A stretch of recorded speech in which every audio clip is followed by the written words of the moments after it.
میں صبح دیکھ رہا تھا کہ جی غلہ منڈیوں نے، جو ہماری غلہ منڈیاں ہیں جو جہاں دالیں چینی یہ چیزیں ملتی ہیں، انہوں نے بھی 3 دن کی ہڑتال کا نوٹس دے دیا ہے۔ کوئی ایسا شعبہ ہے نہیں جو مطمئن ہو، اور وزیر خزانہ صاحب یہ کہہ رہے ہیں کہ جی ہمیں اب باہر سے بھی کوئی امید نہیں رکھنی چاہیے، کہ پہلے جو ہمیں کوئی گرانٹ مل جاتی تھی، کوئی ہمیں ادھار تیل مل جاتا تھا اور چیزیں ہو جاتی تھیں، اس کی بھی کوئی توقع نہیں ہے۔ ہمیں جو کچھ کرنا ہے اپنے وسائل سے اپنے۔ اور بدقسمتی یہ ہے ہماری جو رولنگ ایلیٹ ہے وہ اتنی سفاک، سنگ دل، بے رحم ہے کہ وہ اپنے نہ مراعات کم کرنے کے لیے تیار ہے، نہ اپنی سہولتوں میں کمی لانے کے لیے تیار ہے، نہ اپنی عیاشیاں ختم کرنے کے لیے تیار ہے۔ وہ اس بحران کو مزید بڑھا رہی ہے۔ تو سیاسی عدم استحکام کے موجودگی میں معاشی استحکام سوال ہی پیدا نہیں ہوتا۔ اب یہ کسی کو سمجھ آئے نہ آئے، 2 سال کا تجربہ بجائے کہ ہم کسی اور سے سیکھیں، ہم نے خود تجربہ کر کے دیکھ لیا اور سیکھا نہیں ہے ابھی تک۔ اب ایسی صورت میں اگر دیکھا جائے کہ اس ڈیڈ لاک کو ختم کس طرح کرنا ہے، سیاسی عدم استحکام کو ہم نے فیس کس طرح سے کرنا ہے اور اس کا خاتمہ کس طرح سے کرنا ہے، ایک تو صورت یہ ہے کہ یہ اسی طرح چلتا رہے، لڑتے لڑتے ہوگی گم، ایک کی چونچ اور ایک کی دم، یہ چونچ اور دم دونوں ختم کرا بیٹھیں، یہ بھی کوئی نقصان نہیں ہے، نقصان ہے قوم کا، ملک کا۔ اور دوسرا یہ ہے کہ اس بحران سے کوئی بڑا بحران جنم لے، بڑی کوئی صورتحال خراب ہو اور وہ ہمارے لیے اس کو کنٹرول کرنا مشکل ہو جائے۔ ایک یہ ہے کہ جی انتظار کیا جائے عدالتی فیصلوں کا، یہ ٹریبونلز کے، کیونکہ اب تو سب یہ کہہ رہے ہیں کہ الیکشن متنازع ہیں، یعنی جو حکومت میں بیٹھے ہیں وہ بھی مان رہے ہیں کہ ہاں جی متنازع تو ہیں، یہاں نہیں ہیں وہاں ہیں، وہ کہتے ہیں وہاں نہیں ہیں یہاں ہیں۔ تو ایک یہ ہے کہ جی ٹریبونلز کے فیصلوں کا انتظار کیا جائے، اور اکثریتی پارٹی جو کلیم کر رہی ہے، جو اس وقت بھی اکثریتی پارٹی ہے، اس کو اپنا حق مل جائے اور حکومت تبدیل ہو جائے۔ ظاہر بات ہے وہ جو لوگ اس وقت حکومت میں ہیں وہ ان کے لیے قابل قبول نہیں ہوگا۔ اس سے الیکشن کمیشن کی بھی ساکھ مجروح ہوگی، اگرچہ کوئی بہت زیادہ ساکھ اس نے رہنی بھی نہیں ہے اپنی، اور پھر سوال پیدا ہوگا کہ جی ایسے متنازع الیکشن جب عدالتی فیصلے ہیں تو اس کے بعد ثابت ہو رہا ہے کہ جی یہ الیکشن غلط ہوئے، غلط کرائے گئے، تو پھر ان کے حوالے سے مطالبات شروع ہوں گے۔ تیسرا یہ ہوگا کہ جی یہ ہے کہ جی کوئی راتوں رات جو ہمارے ہاں عام طور پر ہوتا ہے ٹیبل ٹرن ہو اور جیلوں والے باہر آ جائیں اور باہر والے جیلوں میں چلے جائیں، وہ ہوتا مشکل ہے اور اس کے اپنے نقصانات ہیں۔ ہم نے جو کچھ یہ کام کیا ہے 90 سے 1990 سے یہ کام کر کے ہم دیکھ لیا نا، بے نظیر نواشی بے نظیر زرداری نواشی، تو فائدہ کیا ہوا ہے؟ تباہ ہوئے ہیں نا۔ 1990 میں ہماری معیشت جو تھی انڈیا سے کہیں آگے تھی، اور مجھے یاد ہے کہ جو ڈالر کا ریٹ تھا ہمارا کوئی 22-23 روپے کا $1 تھا، انڈیا کا کوئی 30-35 روپے تھا، 10-12 روپے کا فرق تھا۔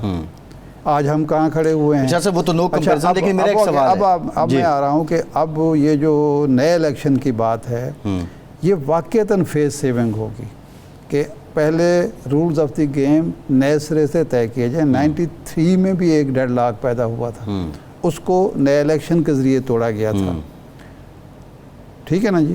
بعد میں اگرچہ پھر وہ جو فریق تھے، اس کے 90s میں یہ بھی تو طے ہوا اب ٹرم مکمل کرنے دینی ہے، اب جو ہے وہ 5 سال پورے کرنے ہیں، مدت سے پہلے ہم نے کسی کو ہٹانا نہیں ہے۔ خیر وہ ریپیٹ ہو گیا 2022 میں، لیکن جو میرا ایک بنیادی سوال ہے، پوائنٹ یہ ہے، دیکھیں جی، اگر یہ ٹرمز اینڈ کنڈیشنز طے ہو جاتی ہیں، یہ فیصلہ سب ادارے، سب سیاسی جماعتیں کر لیتی ہیں کہ جی الیکشن ہوں گے، غیر متنازع ہوں گے، شفاف ہوں گے، غیر متنازع الیکشن کمیشن کے ذریعے ہوں گے، کسی قسم کی مداخلت نہیں ہوگی، کوئی کسی کو دھاندلی کرنے کی اجازت نہیں ہوگی، کسی کو نتائج بدلنے کی اجازت نہیں ہوگی، اور جو پارٹی بھی عوام کا مینڈیٹ لے کر آئے گی وہ اپنی مدت پوری کرے گی، اس پر اتفاق ہو جاتا ہے، اور آئندہ بھی اگر مداخلت نہیں ہوتی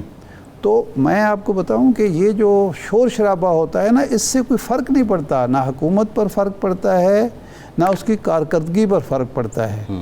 فرق اس وقت پڑتا ہے جب محلاتی سازشیں ہوتی ہیں، غیر آئینی، غیر جمہوری، غیر سیاسی طریقے سے معاملات کو ڈیل کیا جاتا ہے۔ صحیح، لیکن ارشاد صاحب اب سوال یہ ہے، دیکھیں نا، اب نقصان ملک کو ہو رہا ہوتا ہے، فائدہ کسی ایک سیاسی جماعت کو یا ایک سیاسی گروہ کو ہو رہا ہوتا ہے۔ اب بات یہ ہے کہ آپ دعوت دے رہے ہیں فوج نمائندہ مقرر کرے، نمبر 1۔ میں نے نہیں کہا، نہیں، آپ سے مراد میں بانی پی ٹی آئی کی بات کروں، میں آپ کی بات نہیں کر رہا ارشاد صاحب۔ Where is the constitution now? اب ان پرنسپل ایک بات کرتے ہیں، دوسری طرف سب مل بیٹھنے کی آپ نے بات کی، آپ ایک صوبے کی وزیر اعلیٰ کو فاشسٹ کہتے ہیں۔ بات یہ ہے کہ اگر آپ اتنی فلیکسیبلٹی لائے ہیں اپنے اس میں، تو پولیٹیکل پارٹیز سے متعلق بھی فلیکسیبلٹی لائیں، اور دوسرے اینڈ پہ جو لوگ ریسیونگ اینڈ پہ ہیں ان کو بھی کم از کم لچک تو دکھانی چاہیے، تب یہ مسائل حل ہوں گے نا۔ نون والے جو ہیں وہ علی امین گنڈا پور کو کیا کہتے ہیں؟ نہیں، وہ کہتے ہیں لیکن جو متشدد پالیسیاں پی ٹی آئی کی ہیں وہ مسلم لیگ نون کی اس سطح پہ تو نہیں ہیں۔ نہیں، دہشت گرد، ایک وزیر اعلیٰ کو دہشت گرد کہا جاتا ہے۔ شاہد صاحب ان کی تو باتیں بھی ایسی ہی ہیں کہ ہم قبضہ کر لیں گے، ہم نہیں چھوڑیں گے، ہم یہ کریں گے، وہ جو کہا ہم جاتا ہے وفاق پہ قبضہ کر لیں گے۔ دیکھیں وہ بھی، اس کو بھی کوئی دفاع نہیں ہے۔ مریم نواز صاحبہ نے عدالتوں کو دھمکی دی ہے، انہوں نے تو پورے عدالت کے فیصلے پر عدالتوں کو ایک وزیر اعلیٰ نے عدالتوں کو دھمکی دی ہے۔ شاہد صاحب بات یہ ہے کہ عدالتیں رات کیوں کھلی وہ بھی تو ہمارے سامنے ہے نا، وہی تو پوری کیمپین ہے۔ آج جو ہے وہ بانی پی ٹی آئی کہتا ہے جی اب میرے مقدمات سے علیحدہ ہو جائیں جسٹس عامر فاروق۔ بات تو یہ ہے کہ وہ تو الٹیمیٹم دے رہے ہیں نا، یہ للکار تو ہے۔ انہوں نے باقاعدہ درخواست دی ہے، میں جو آپ سے وہ تو انہوں نے باقاعدہ درخواست بھی دی ہے، اور آج انہوں نے یہ بھی کہا ہے جوڈیشل کمیشن میں انہوں نے ریفرنس دیا ہے، ریفرنس بھی دیا ہے کہ جب ریفرنس آ گیا ہے تو اب ان کو میرے مقدمات سے الگ ہو جانا چاہیے۔ پولیٹیکل پارٹیز کے لیے فلیکسیبلٹی کیوں نہیں ہے؟ اگر آپ ایک کارنر کے لیے فلیکسیبلٹی کرتے ہیں، پولیٹیکل پارٹیز کے لیے نہیں کرتے ہیں، مسائل کیسے یہ ہے؟ سوال یہ ہے کہ یہ فلیکسیبلٹی سیاسی جماعتوں کے لیے بھی ہونی چاہیے۔ اس بات سے میں متفق ہوں کہ سیاسی جماعتوں کو جتنی بھی آپس میں دشمنیاں ہوں، مخالفتیں ہوں، شکنجیاں ہوں، ان کو مل بیٹھ کے اپنے معاملات خود طے کرنے چاہیے۔ اگر آپ کو عوام نے مینڈیٹ دیا ہے تو ان کو بھی حکومت بنانے کا نہ صحیح، اپوزیشن میں بیٹھنے کا، پارلیمنٹ میں جانے کا مینڈیٹ تو ان کے پاس بھی ہے۔ سیٹیں کم زیادہ ہو سکتی ہیں نا، اگر پیپلز پارٹی ہے اس کی آپ سیٹیں کچھ کم کر لیں، لیکن مینڈیٹ تو ملا ہے صوبے میں، ان کی حکومت ہے تو ان کو نہیں، حکومت تو خیر میں تو بنیادی چیز ہے مینڈیٹ کی بات، جس کی 2 سیٹیں اس کا بھی احترام واجب ہے، اس کی بھی بات سننی چاہیے۔ تو اب ان کو مل بیٹھ کے معاملات طے کرنے چاہیے، اس بات میں تو کوئی شک نہیں۔ اچھا، مجھے یاد آ گیا مولانا کا کیا بنے گا؟ اگر دیکھیں نا، جب 22 میں ہوا تو ایسے لگتا تھا کہ اب مولانا ہی مولانا ہیں، اور مولانا ایک سیریس کینڈیڈیٹ تھے ایوان صدر کے، ایوان صدارت میں وہ جانے کی تیاری کر رہے تھے۔ ایلوژن تھی، سیریس وہ خود تھے، باقی نہیں، میرا خیال ہے ان کو چکر بھی کسی نے دیا ہوگا، لازم دیا ہوگا، ایلوژن تھا ان کا ایک۔ لیکن اب جو وہاں کھڑے ہیں، لگتا یہ ہے کہ یہ الیکشن جو تھا وہ ان کی صدارت چرانے کے لیے تھا۔ اب یہ نہ ہو کہ اگلا الیکشن، وہ الیکشن تو مانگ رہے ہیں۔ وہ ایک تقریب تھی جنرل ضیاء الحق کی، تو اس کی کمپیئرنگ کر رہے تھے دلدار پرویز بھٹی صاحب نے، what a legend he was، زبردست قسم کے، اور اگلی صف میں بیٹھے ہوئے تھے سامعین میں جناب غلام فرید صابری صاحب۔ اچھا، وہ بہت بڑا نام، وہ بھی تو نام تھا، تو ان کے آپ کو پتہ ہے کہ وہ بات بات پہ اللہ کرتے تھے بڑے خاص انداز میں، اور بڑا ایک پورے ایک جذبہ، ایمانی جذبے کے ساتھ اللہ کرتے تھے۔ تو یہ بڑے ڈسٹرب ہو رہے تھے